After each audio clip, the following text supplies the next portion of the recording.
Po ka pasur disa parti të vogla që pretendojnë që të krijohet qeveri teknike, është krijuar qeveri teknike. Qeveri teknike nuk ka krijuar asnjëherë. Pra nuk ekziston qeveri teknike, pra partitë politike nuk bëjnë dot qeveri teknike pa qenë në parlament. Duhet të kuptojmë diçka nga ana politike. Çfarë është parlamenti? Dhoma legislative ku marrin pjesë të gjithë partitë politike që kanë garuar në zgjedhje.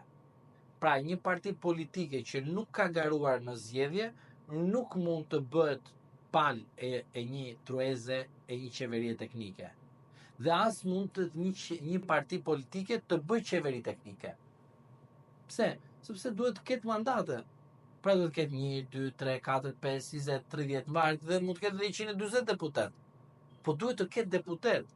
Pra është si të them unë tani, unë jam deputet. Jam unë deputet. Ti do thuash, ok, unë nuk besoj që ti je deputet, po pres në shtator në rast se betohesh për deputet. Po nuk betohem unë shtator deputet, jam deputet unë. Pra unë kam titullin, po asgjë. Ti mund të jesh një parti politike, por ti po nuk garove në zgjedhje, nuk ke parti politike. Thjesht je me vull politike. Por ti që të jesh parti politike, duhet patjetër të dalësh dhe të marrësh votën e qytetarëve. A do jenë 10 veta, a do jenë 100.000 veta, është gjë tjetër. Pra, qeveri teknike në këto kushte që jemi sot, nuk mund të realizohet vetë për 3 fakte. 1. Partia Socialiste nga shtatori ka 83 mandate, s'ka pse do t'i duhet në qeveri teknike, kur edhe me një deputet marri, bën ndryshime ligjore thelbësore flas. Pra 84 ndryshon çfarë ti doj. Ajo që mund të bëhet pastaj, ndryshime kushtetuese, të ikim Rama nga president, nga kryeminist të bëhet president dhe të shkojmë në kushtetues presidenciale, atëherë mund të garantohet një qeveri teknike, por nuk e bën dot asnjë parti e vogël që ka për shembull një mandat deputeti, ose ndonjë parti që nuk ka fare deputet. Ajo bëhet vetëm në konsensus e Partisë Socialiste dhe Partisë Demokratike. Nuk bëhet ndryshe. Vetëm Partia Socialiste dhe Partia Demokratike. Pse? Nuk e them unë. Rezultati 11 maj tregoi qartazi që edhe partitë e reja politike, Lapa, Sheja, Qori, morën nga një mandat 2. PD-ja mori 50, Partia Socialiste mori 83. Partia Socialiste dhe Partia Demokratike legjitimohen që të bëjnë qeveri teknike në rast se ka një krizë vendi. Por asnjëri për nesh nuk legjitimohet të bëjë këtë gjë. Pra që s'kemi pjesë, nuk kemi fare as mandat as gjë, pra nuk edhe si qytetar nuk ke.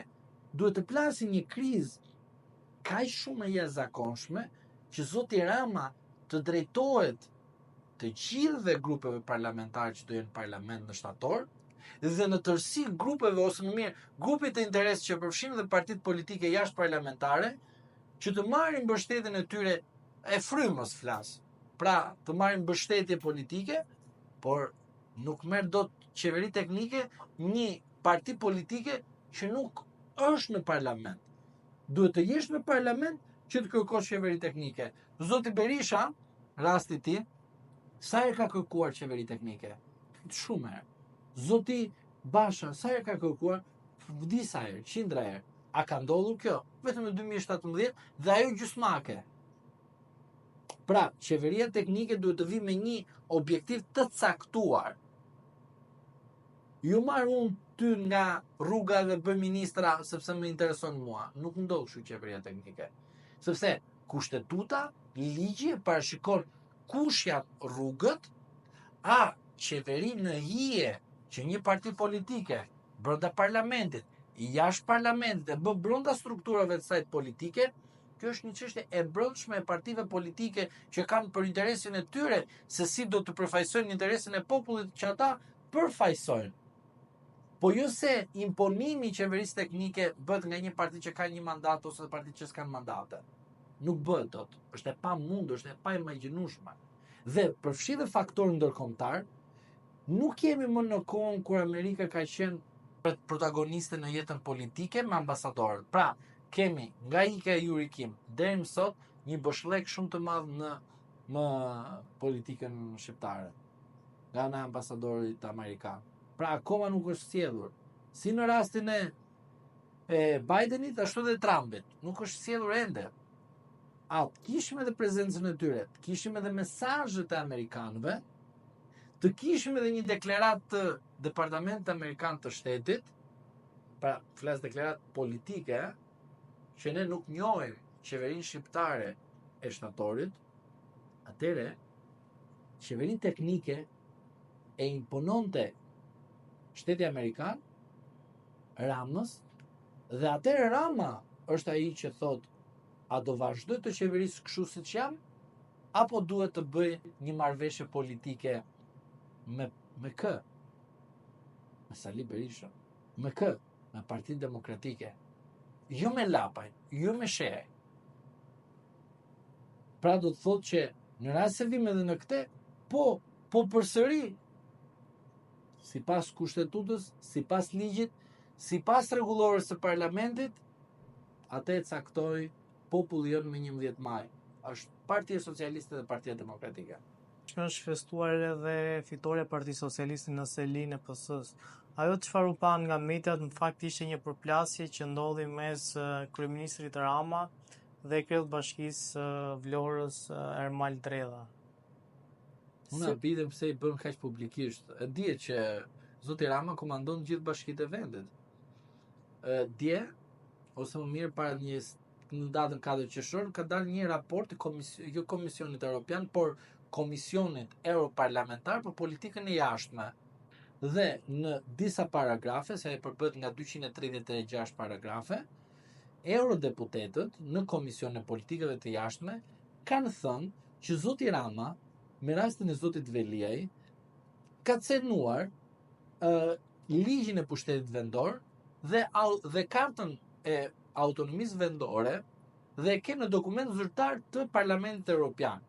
Pra, kjo gjë që mua më citoni, kjo ngjarje nuk më tregon asgjë kur mua eurodeputetët, që nuk jetojnë në Shqipëri, kanë vajtur në Parlamentin Evropian dhe kanë thënë që zoti Rama, kështu kanë thënë, ta keni aty raportin, zoti Rama cenon autonominë vendore.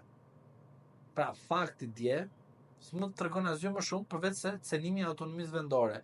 Duhet më thoni që është një diskutim politik brendshëm partjar, dakord me ju jam, por ai është kryetar bashkie. Normalisht kryetari në bashki e flet ndryshe se je në një fest.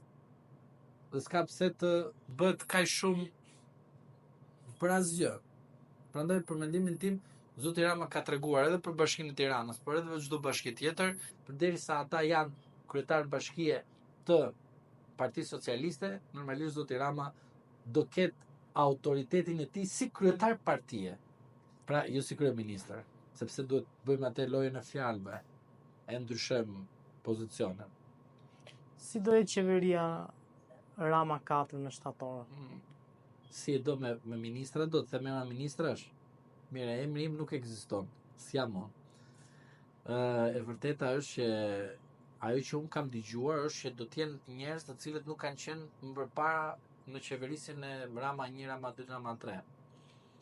Sigurisht do jenë njerëz të cilët zoti Rama gjen ka një recet, është për të përgëzuar kjo recet që ka, në krahasim me krahun Matan, i cili është akoma në kohën e atërshme. Zoti Rama gjen figura të reja, merr rreth vetes njerëz të ri, tani gjatë rrugës fillojnë edhe bën pisliqe, tani s'di çfarë them, kjo është përgjegjësi individuale, por është kolektive ose është më politike përgjegjësi për zotin Rama që ata në vend të mbarojnë karrierën e tyre edhe të shkojnë aty ku duhet të shkojnë, i përfundojnë në burg. Është çështje e përzgjedhjes së si zoti Rama përzgjedh. Ndërsa për figurat, mua nuk më thënë asgjë figurat, e di pse, se zoti Rama ka zgjedhur që mos të bëj politik, dhe kur nuk bën politik dhe thjesht merr karrike dhe vendos njerëz në karrike, ka hequr atë që ne themi shijen e debatit politik që duhet të bjetë brenda politikës. Pra, politika është krijuar për këtë qëllim, që të ketë debat politik. Zoti Rama, mandatin e 2, 3 dhe 4 nuk e ka lejuar, është e gabuar dhe për këto gjëra që ndodhin, për figurat dhe që nuk ka figura politike, Partia Socialiste në një kohë të gjatë do ta vuaj shumë, sepse nga atërmbretjet dhe nga pushteti absolut dhe i konsumuar dhe te konsumuar do të ketë përplasje të brendshme, të cilat nuk do të jenë përplasje të pa imagjinueshme, do jetë të imagjinueshme, por do jetë të rrezikshme për qëndrueshmërinë e Partisë Socialiste jo në pushtet. Nuk flas pushteti. Pushteti mund ta ketë, por pushteti do t'i pra nga mandatet që ka marrë do t'i vi kaq shumë i hidhur sepse nuk ka integrim evropian pa pasur një shtet normal dhe social.